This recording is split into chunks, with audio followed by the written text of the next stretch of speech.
Hi, my name is Abigail Ryan, the project manager of Future Dairy, a farm based here in West Tipperary in collaboration with ourselves in Teagasc and ArraTipp. Today I'm joined by Roisin McManus, a colleague of mine from Teagasc, who's working on the ASSAP programme. So Roisin, tell us about your day-to-day job on the ASSAP programme.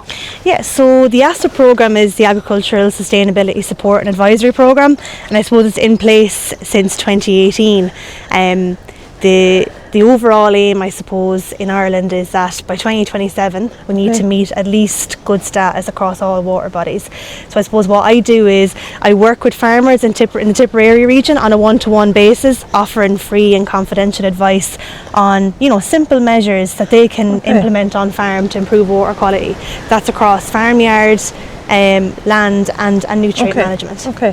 Roisin, I hear a lot of talk from farmers and the industry about water quality. So we're standing here in the Dead 10, isn't that correct? Which is, adjacent or flowing alongside Future Dairy here in Solihull. Tell us a bit about the Dead 10 river that we're standing in. Look, the Dead 10 is a part of the Dead River, really. So they just break it up into subcatchments, really.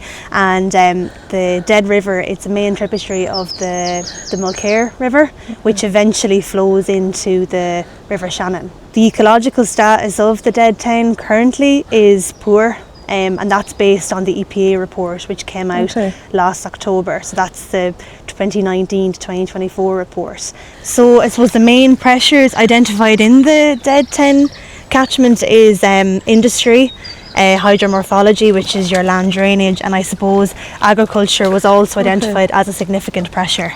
So tell us more about the agriculture. I suppose that's what we're about in Teagasc, trying to get the message out there on how to improve water qualities and what measures to take. But just maybe tell us more, go into detail on the agricultural piece. Yeah, so in the Dead 10, elevated levels of phosphorus and sediment were identified. So I suppose that's associated with how you manage sediment within the farmyard, and also given the nature of the land in this area, there's an awful lot of field drains. So it's about adhering to your field buffers. So for spreading slurry and chemical fertiliser. The land is that bit heavier here, it's poorly drained. Like, we can look at the pit maps, so the pollution impact potential maps, and that just shows the risk of this land type. Yeah, so the risk really here is phosphorus. So I can show the maps here for Solihull are coming up as dark blue. So they're ranked between PIP rank 1 and 7.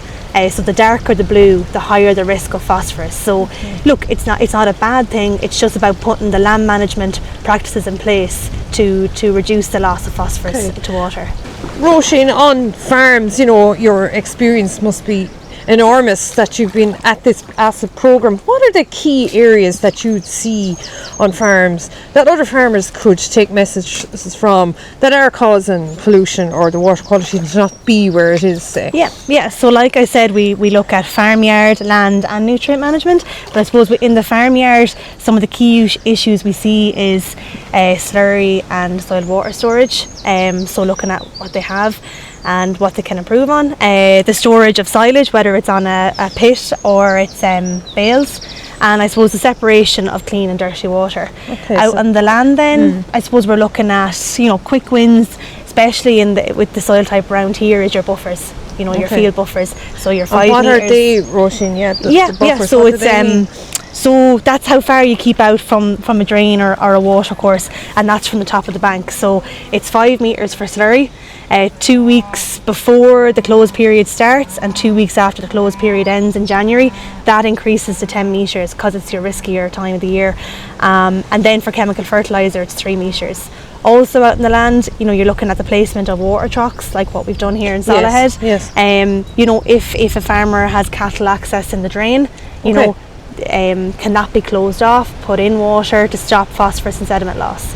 Okay, so look, I suppose in the next video we're going to be looking at it in more detail.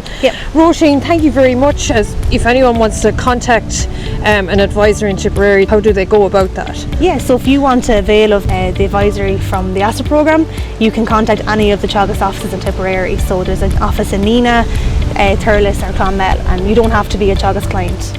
Yes, brilliant. Roisin, thank you very much, and we'll be joining you again for more specific measures on this farm. That's our update for this week. Tune in for the next one. Thank you.